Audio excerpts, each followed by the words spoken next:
Bonjour, j'aimerais aujourd'hui vous présenter la magnifique histoire de Julie, une jeune Québécoise dont la vie était devenue un cauchemar, au point où elle voulait mettre fin à ses jours. Mais elle est tombée sur un programme de MCI TV et le Seigneur l'a transformée. Dès maintenant, je vous invite à découvrir l'histoire de Julie. Très jeune, j'ai grandi dans une famille typiquement québécoise, une famille athée qui m'a jamais parlé de Dieu, d'une quelconque spiritualité. Une famille qui m'a toujours dit que les religions c'était comme des sectes et que je devais pas m'en approcher. En fait, mes parents ont divorcé quand j'avais l'âge de 8 ans. Ça a créé en moi un sentiment de rejet et d'abandon. Un sentiment de vide que j'essayais de combler par l'amour un peu partout autour de moi, mais que j'ai jamais réussi à combler. Je me suis attachée en fait au premier homme qui est venu à moi et qui s'intéressait à moi à l'âge de 15 ans. Je me suis embarquée dans cette relation-là et j'ai déménagé avec lui alors que j'avais seulement 17 ans.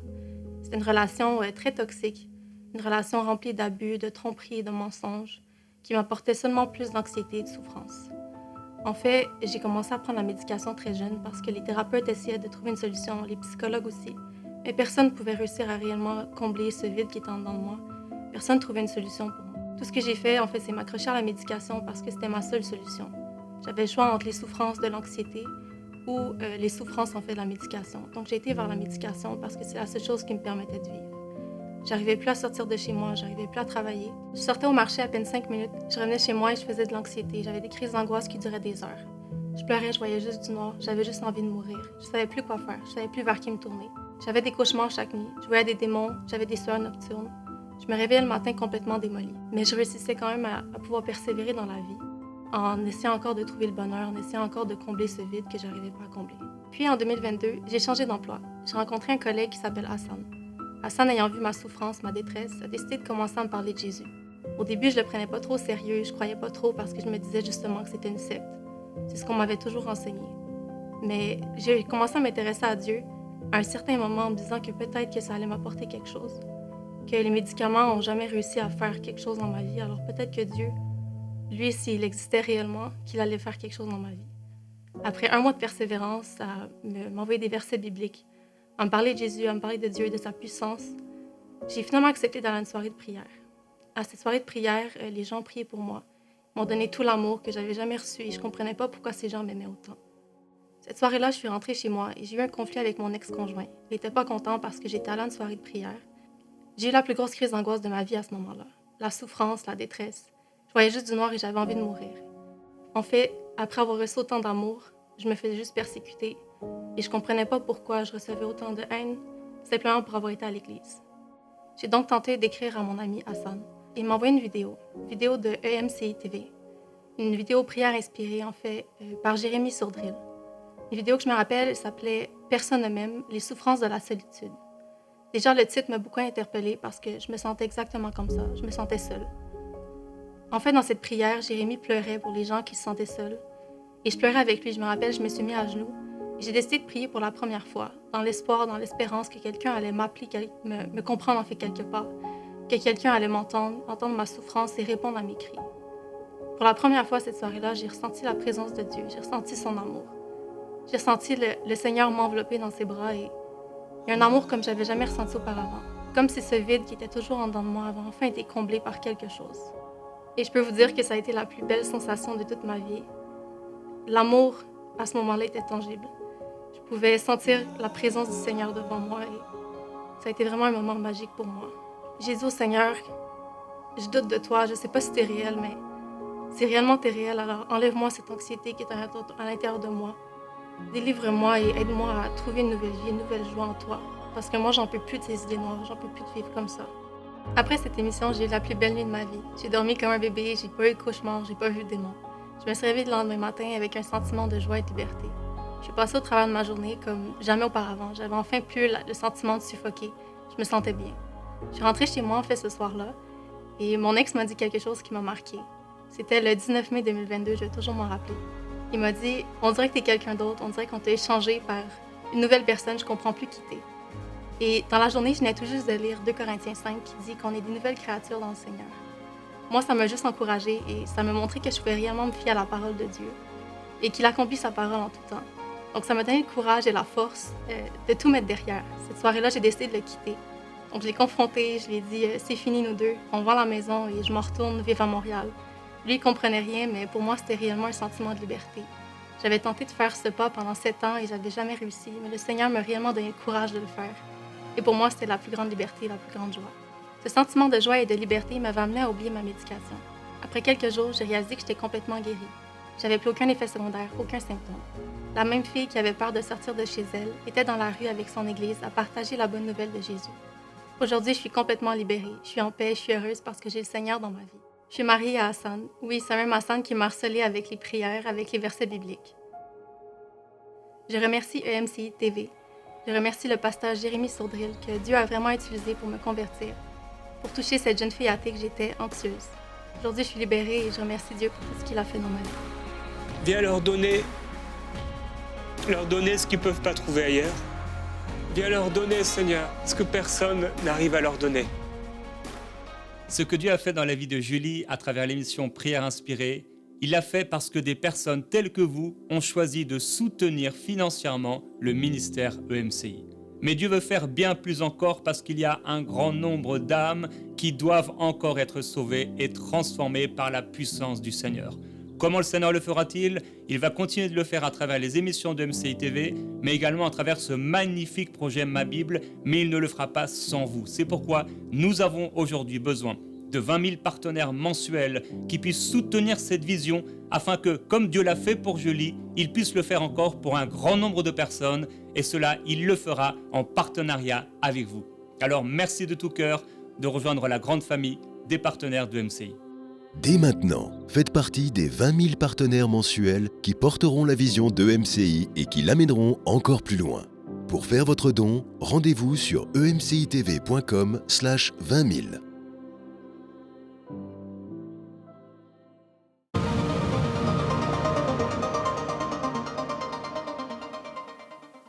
Bonjour, en introduction de cette émission, je vais te lire le chapitre 101 de Psaume, un court chapitre qui nous parle d'intégrité. Et c'est David qui dit « Je chanterai la bienveillance et le jugement, la droiture. C'est en ton honneur éternel que je psalmodierai. Je serai attentif à la voix des gens intègres. Quand viendras-tu à moi? Je marcherai dans l'intégrité de mon cœur, au milieu de ma maison. Je ne mettrai rien de mauvais devant mes yeux. Je déteste le comportement des infidèles. Il ne s'attachera pas à moi. Le cœur pervers se détournera de moi. Je ne connaîtrai pas le mal. » Il dit « Celui qui calomnie en secret son prochain, je le réduirai au silence. Celui qui a des yeux arrogants, un cœur enflé, je ne le supporterai pas. J'aurai les yeux sur les fidèles du pays pour qu'ils habitent auprès de moi. Celui qui marche dans la voie des gens intègres sera à mon service. Celui qui se livre à la fraude n'habitera pas au milieu de ma maison. Celui qui parle avec fausseté ne subsistera pas en ma présence. Et chaque matin, je réduirai au silence tous les méchants du pays afin de retrancher de la ville de l'Éternel tous ceux qui commettent l'injustice. Waouh, quelle prière d'un homme vraiment qui aime l'intégrité. David, l'homme selon le cœur de Dieu, qui avait ce désir de sainteté et de justice. Et vous savez, dans l'Ancien Testament, on a dans le livre des rois, les livres des rois, ces hommes qui, les uns marchaient avec Dieu, et les autres ne marchaient pas avec Dieu.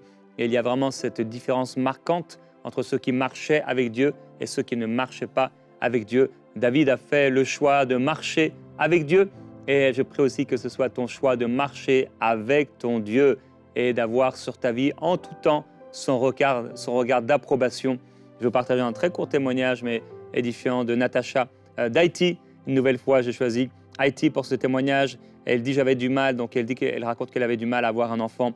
Et dans un rêve, Dieu a dit à ma sœur de demander au pasteur Jérémy de prier pour moi pour que j'ai cet enfant. Alors c'est étonnant parfois les manières dont Dieu passe pour pouvoir nous apporter l'exaucement. Donc on a fait cela. Elle dit j'ai fait cela et maintenant j'ai un fils de 3 ans et en très bonne santé. Je bénis mon Dieu pour cela. Il n'y a rien d'impossible à Dieu. Et certainement, comme nous l'avons dit hier, Dieu ne refuse aucun bienfait à ceux qui marchent dans l'intégrité. Et je veux prier maintenant. Peut-être tu n'es pas en Haïti, mais peut-être ailleurs, dans un autre endroit du monde et tu as ce désir d'avoir un enfant.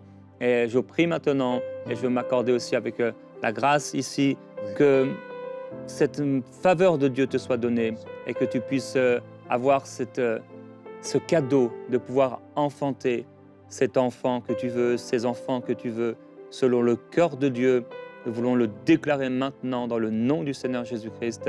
Et peut-être on aura aussi l'occasion de prier tout à l'heure à ce sujet, mais reçois cela, reçois cette parole de foi et que Dieu bénisse tes entrailles, que Dieu bénisse ton sein intérieur et que de ce sein puisse sortir cet enfant qui fera la joie de ton cœur, qui fera la joie de votre cœur. Alors, sans plus attendre, on va écouter pour ce vendredi, dernière journée de cette série et de ces 2 séries, puisqu'on a vu la première série il y a 3 semaines, série édifiante qui m'a béni, moi particulièrement également. Et donc, je vais te laisser la parole, Pasteur Grégory. Voilà, encore merci. Jérémie, merci. Alléluia. Donc j'ai failli dire Néhémie, gloire à Dieu. C'est une bénédiction d'être un Néhémie dans cette génération. Amen, amen, amen. On veut être tous des Néhémies, gloire à Dieu. Voilà, nous parlons de l'intégrité, n'est-ce pas, du leadership d'une façon générale, les caractéristiques qu'il faut développer pour être un leader selon le cœur de Dieu. Donc, durant cette semaine, donc, nous avons vu qu'il faut être donc une personne de vision, donc très important. Donc, la vision donne une direction, favorise la collaboration et produit la motivation. Nous avions vu également qu'il faut être une personne disciplinée. Donc, la discipline, c'est la capacité de dire oui quand il faut dire oui et non quand il faut dire non. Donc, nous avions vu cela. Donc, il faut être un bon stratège. Donc, nous avions vu 5 ou encore 8 points, 8 conseils pour être un bon stratège. Et hier, nous avions parlé de l'intégrité, n'est-ce pas? Donc, l'intégrité, c'est être la même personne en privé ou en public. Donc, l'intégrité consiste à faire ce qui est juste, soit en privé ou en public. Donc, tu es la même personne dans les ténèbres ou dans la lumière. Quand la porte est fermée ou quand la porte est ouverte, tu es la même personne. Donc, ça, c'est l'intégrité. Donc, nous avions dit que l'intégrité, pourquoi c'est important? Premièrement, parce que l'intégrité sert de boussole. Donc, c'est une boussole morale qui vous aide à faire des choix qui plaisent à Dieu. Donc, deuxièmement, l'intégrité vous donne la tranquillité d'esprit. Tu n'as pas peur, n'est-ce pas, des autorités. Tu n'as pas peur, n'est-ce pas, quand on annonce, je ne sais pas, des investigations, un audit, etc. L'intégrité te protège des scandales et te donne une voix. Quand tu es intègre, la Bible dit que le juste a l'assurance d'un lion. Donc, quand tu es intègre, tu peux élever ta voix, tu peux parler. Tu n'es pas réduit au silence parce que tu sais que tu es intègre. Donc, tu peux parler. Néhémie pouvait parler quand les riches de Jérusalem, n'est-ce pas, opprimaient et volaient même, je dirais, dérobaient les ressources du peuple, il pouvait élever sa voix et parler parce qu'il était intègre. Donc aujourd'hui, je vais vous donner quelques autres raisons pour être intègre et je vais terminer en vous donnant au moins 3 conseils, vous donnant 3 conseils importants donc pour être intègre dans la vie. Donc, on continue avec les raisons de l'intégrité. Pourquoi être intègre? C'est parce que l'intégrité fait de toi un modèle. Donc, quand tu es intègre, tu deviens un modèle à suivre. Donc, tu deviens un modèle pour les autres, tu deviens un modèle dans ta famille, tu deviens un modèle dans ton église, ton organisation, ton entreprise. Et comme leader, j'ai entendu le bishop T.D. Jakes prêcher une fois et il a dit quelque chose qui m'a marqué. Il a dit, donc, vous enseignez ce que vous savez, mais vous reproduisez qui vous êtes. Donc, vous enseignez ce que vous savez, mais vous reproduisez qui vous êtes. En tant qu'haïtien, je peux apprendre à parler japonais, mais le fait que je parle japonais ne veut pas dire que mes enfants seront des Japonais. Mes enfants ne seront pas japonais parce que je parle japonais. Donc si je suis haïtien, donc je vais reproduire selon mon espèce. Donc vous ne reproduisez pas ce que vous dites, vous reproduisez ce que vous faites.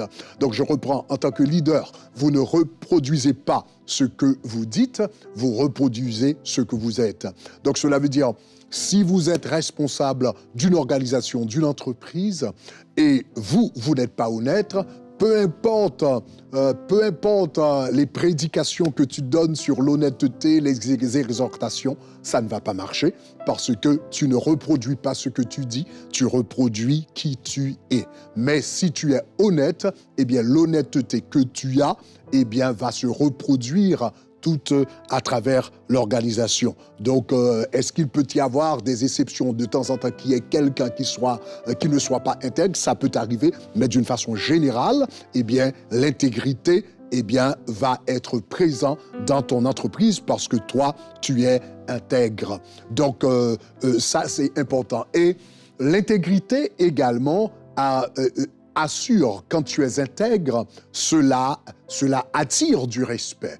Donc voilà, dans ton organisation, dans ta famille, dans ton église, quand les voient des gens intègres, ils les respectent et cela augmente ton autorité en tant que leader, cela augmente le respect que tu as, cela augmente ton leadership. Vous vous rappelez l'histoire de Timothée, hein, dans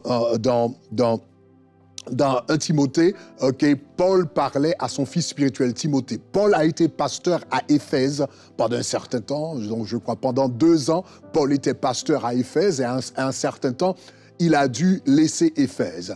Et quand il a laissé Éphèse, la ville d'Éphèse, donc il a envoyé son fils spirituel, Timothée, pour le remplacer à l'église d'Éphèse. Vous pouvez imaginer,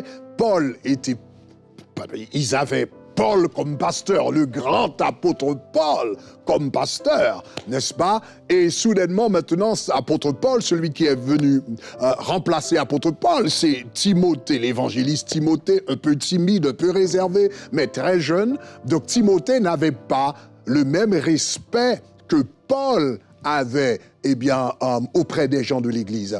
Et qu'est-ce que Paul lui a conseillé de faire dans son épître pastorale à Timothée?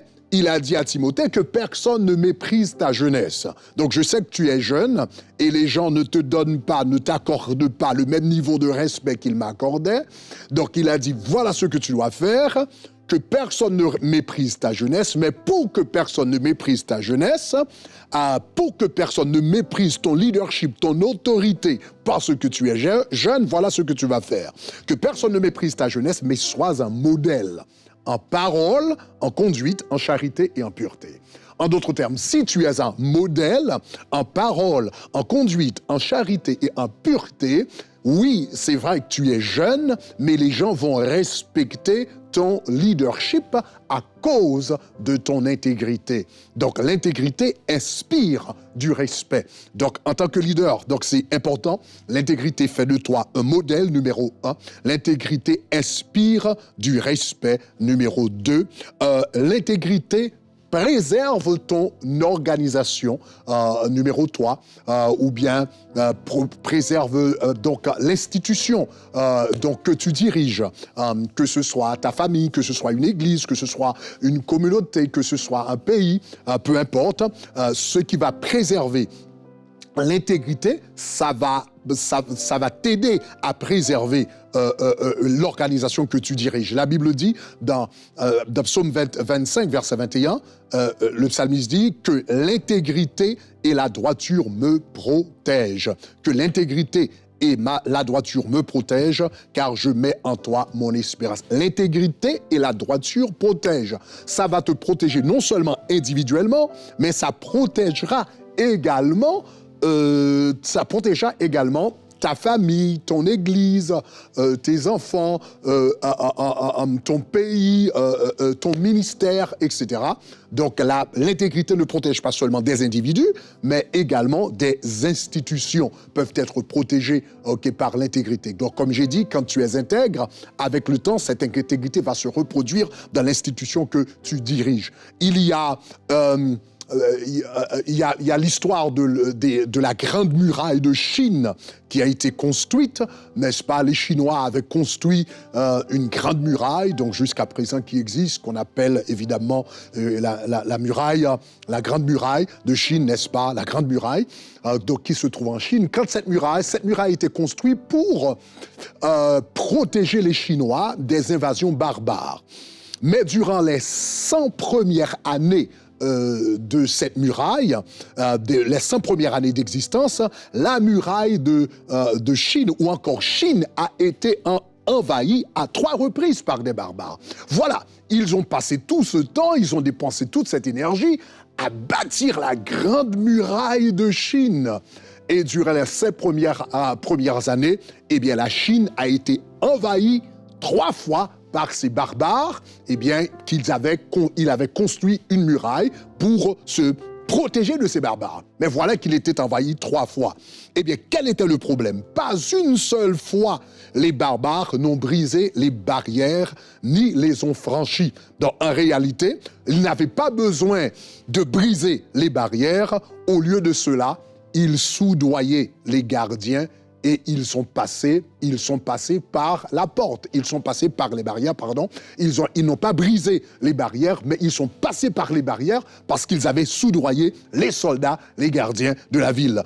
En d'autres termes, la faille ne résidait pas dans le mur comme tel. La faille ne résidait pas dans le mur, mais dans le caractère des personnes qui étaient censées garder la ville. Donc cela veut dire, quand dans une entreprise, dans une institution, on ne développe pas l'intégrité, peu importe les règles qu'on puisse mettre en place, peu importe les procédures, peu importe les caméras, peu importe les systèmes informatiques qu'on puisse mettre en place, si l'intégrité n'est pas développée dans l'institution, eh bien, cela ne va pas marcher. C'est sans importance. Les gens vont quand même trouver une façon de tricher.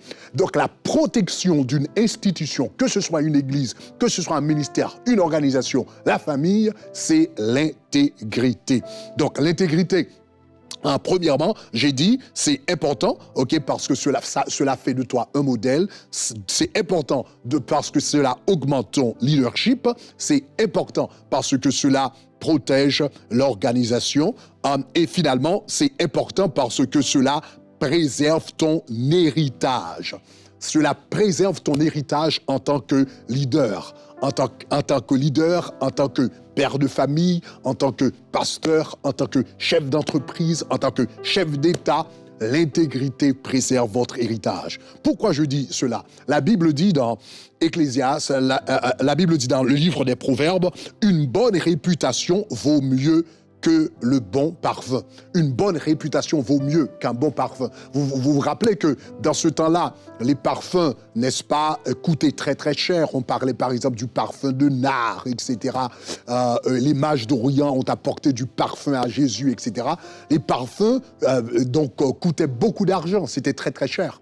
Donc quand la Bible dit donc une bonne réputation est mieux qu'un bon parfum, cela veut dire une bonne réputation est mieux que la richesse. Donc cela veut dire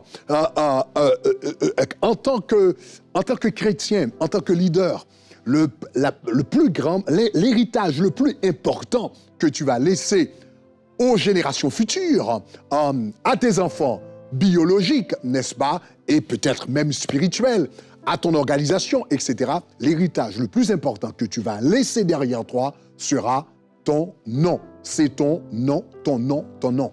Donc cela veut dire ton nom a plus de valeur que ta maison. Ton nom a plus de valeur que tes vêtements. Ton nom a plus de valeur que les biens matériels que tu possèdes. Donc cela veut dire quand, avec l'intégrité, tu gardes ton nom, tu gardes ta réputation. Et ça, c'est l'un des biens les plus précieux que tu puisses léguer à la génération future. Ton nom, c'est l'un des biens les plus précieux que tu puisses laisser à tes enfants, ok, et les enfants de tes enfants. Donc, pourquoi l'intégrité est-elle si importante? Donc, nous avions souligné 4 raisons. Numéro 1, parce qu'elle fait de toi un modèle. Numéro 2, parce qu'elle augmente ton autorité. Numéro 3, parce qu'elle protège ton institution, l'institution que tu diriges. Numéro 4, l'intégrité préserve ton héritage. Maintenant, je veux terminer avec 3 conseils pour développer l'intégrité. 3 conseils rapidement pour développer l'intégrité. Numéro 1, vous devriez vous souvenir que Dieu vous voit. Ça, c'est la première des choses. Dieu vous voit. La Bible dit dans Proverbe 15, 3, « Les yeux de l'Éternel sont partout observant les méchants, et bien autant que les bons. » Donc, l'Éternel observe les méchants et les bons. Donc, le Seigneur voit tout. Donc, il faut vous souvenir que le Seigneur voit tout. Donc, on vient de parler, de lire un psaume, n'est-ce pas, de David. L'intégrité était importante pour lui et il a appris cette leçon à la dure, n'est-ce pas, à travers de la situation de Bathsheba. Quand il convoitait Bathsheba, sa femme ne voyait pas, mais le Seigneur le voyait. Et quand le moment était arrivé, le Seigneur a dépêché le prophète Nathan pour lui dire tout ce qu'il avait fait. Donc il avait compris que Dieu le voyait, même lorsque les autres ne le voyaient pas. Donc pour développer l'intégrité, il faut vivre avec cette conscience que Dieu est là, Dieu me voit. Même si ma femme ne me voit pas, mes enfants ne me voient pas, les anciens de l'Église ne me voient pas, mais Dieu me voit. Donc, il faut marcher avec cette conscience. Numéro 2, pour développer l'intégrité, faites vos choix à partir de vos valeurs et non à partir de la gratification immédiate. Donc, parfois, nous faisons de mauvais choix à cause de la gratification immédiate. Joseph, c'était un jeune homme et Madame Potiphar était prête, à passer un bon temps avec lui. Donc, ça, c'était de la gratification immédiate. Mais lui, il a dit, Potiphar m'a fait confiance. Comment pécherai-je contre l'Éternel? Vivre pour Dieu, c'était sa valeur. Et il a choisi non selon la gratification immédiate, mais selon ses valeurs. Et finalement, et dernièrement, vivez ouvertement. Vivez pour vivre dans l'intégrité, vivez ouvertement. La Bible dit, autrefois vous étiez ténèbres, maintenant vous êtes lumière. Dans le Seigneur, marchez comme des enfants de lumière. Donc, évitez le secret autant que possible. Quand, si vous êtes marié, assurez-vous que votre femme ou votre mari ait le code de votre téléphone. Assurez-vous que votre femme ait accès à votre email. Donc, essayez d'éviter de vivre dans le noir, dans le secret, parce que c'est là que Satan nous attend. Que Dieu vous fasse grâce au nom de Jésus pour que vous puissiez être un homme intègre, une femme intègre pour la gloire de son nom. Soyez bénis. Amen, amen, vraiment, bon conseil. Et j'ai aimé aussi le dernier conseil, un conseil que je donne aussi de temps en temps, c'est vraiment ça. Si on a un téléphone ou on est marié, c'est tout à fait normal de pouvoir à tout moment aller regarder le téléphone de votre époux, de votre épouse. C'est normal et c'est sain, et c'est bon. Et on ne devrait pas avoir peur et avoir chacun son code. Et, imaginez, ce n'est pas être une seule chair. Et pendant que tu parlais du nom, le nom, c'est ce qui reste au-dessus de tous nos biens, de toutes nos maisons. Je pensais donc forcément à mon nom en t'écoutant. Et je pensais aussi au nom de ma fille, Eden. Et elle m'a plusieurs fois étonné par son intégrité. Vraiment plusieurs fois étonné par l'intégrité, la soif de justice, mais aussi l'intégrité.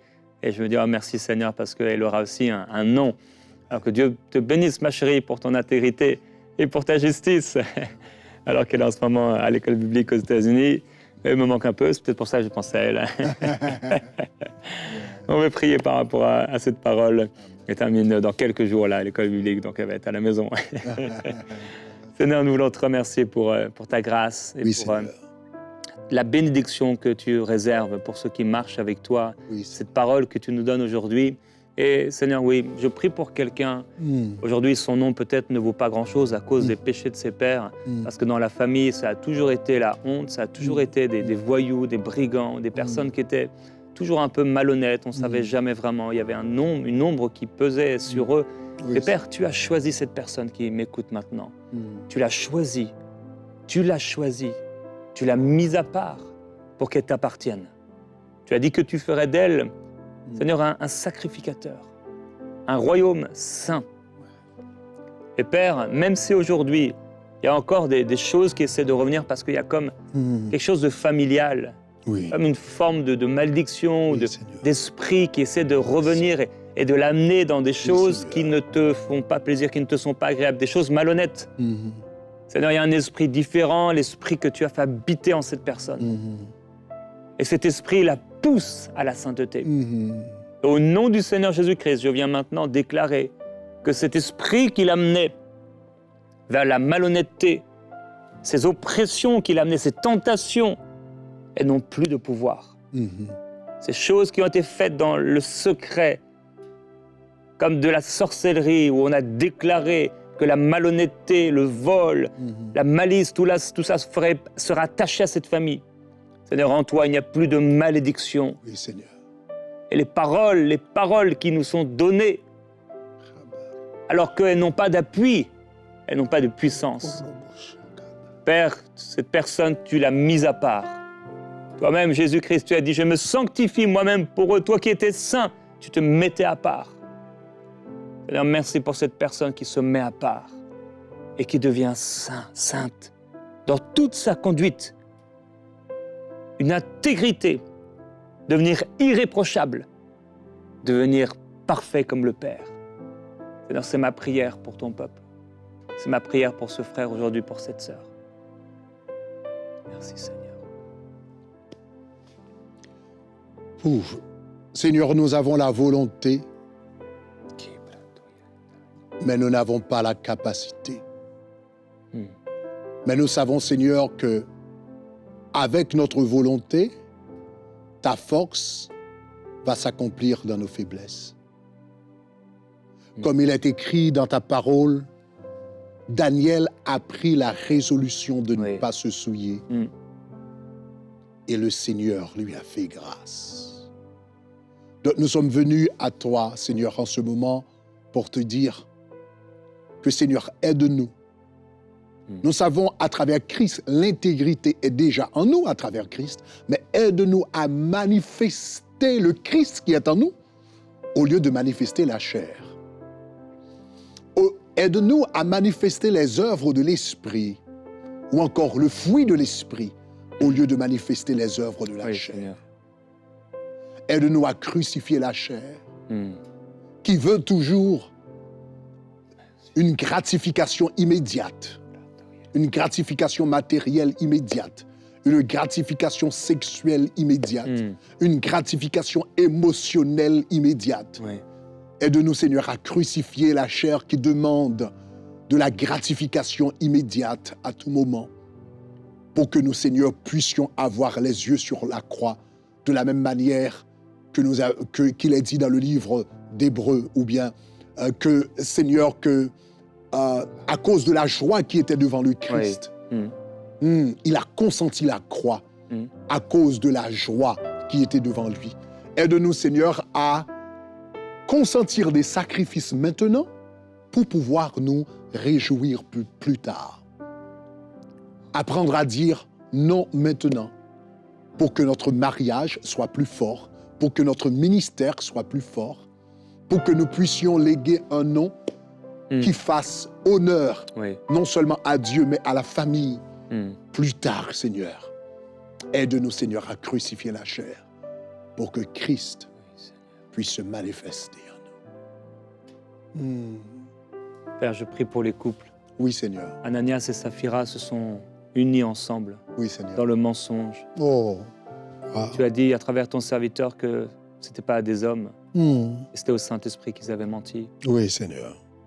Il y a quelqu'un qui écoute aujourd'hui, il fait partie d'un couple, il marche dans la malhonnêteté, vous êtes prêt à prendre une mauvaise décision, une décision par rapport à une maison, Hmm. et une décision malhonnête. Hmm. Malhonnête, ne le faites pas. Hmm. Je t'en prie, ne le fais pas, tu vas le regretter. Ne le fais pas. Père, je prie que s'il y a des alliances, s'il y a des décisions à prendre dans ces couples, Hmm. que jamais ils ne s'unissent pour mentir à l'esprit, que jamais ils ne s'unissent pour le mal, que jamais ils ne s'unissent pour tromper, tricher. Oui. Père, que la cupidité, la soif de posséder ne soit pas même mentionnée parmi eux, Oui, Seigneur. et qu'ils puissent marcher dans la sainteté, la pureté. Oui, Seigneur, si une maison est bâtie par l'injustice, elle ne peut tenir debout. Et Père, je prie parce que maintenant tu parles avec clarté à un couple et tu dis de manière prophétique que cette maison ne pourra tenir debout si elle est bâtie sur l'injustice. Alors Père, je prie qu'alors qu'ils entendent ma voix maintenant, alors que cette femme ou ce frère entend ma voix, s'il te plaît, que ton esprit agisse tellement dans leur cœur que Seigneur, ils ne choisissent pas l'injustice, mais ils font demi-tour avec la repentance, demi-tour à ce qu'on leur avait proposé, demi-tour à ce qui avait été né dans leur cœur, au nom de Jésus-Christ, pour bâtir une famille solide et un couple solide. Amen. Merci Seigneur, alors. Merci d'avoir été avec nous il y a 3 semaines maintenant, cette semaine encore avec nous. Merci pour ton temps, merci pour ton cœur et ton ministère, et que Dieu bénisse vraiment votre ministère à Miami et partout aussi où l'Église est et la famille. Ouais, c'est un plaisir. Merci d'avoir été là. Merci pour l'invitation. Avec plaisir. Gloire à Dieu. Que Dieu vous bénisse et merci encore à tous ceux qui rejoignent la famille des partenaires mensuels en ce moment. Que Dieu vous bénisse. Bon week-end à tous dans la présence de Dieu.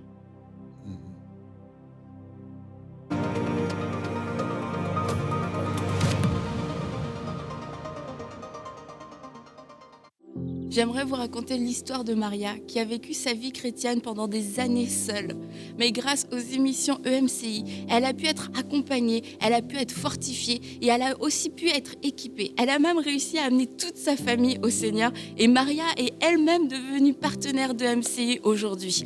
Et lorsque vous devenez partenaire, vous contribuez à ce que d'autres histoires comme celle de Maria puissent se produire partout dans la francophonie. Alors un grand merci à vous.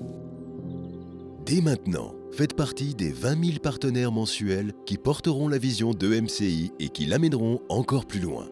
Pour faire votre don, rendez-vous sur emcitv.com/20 000.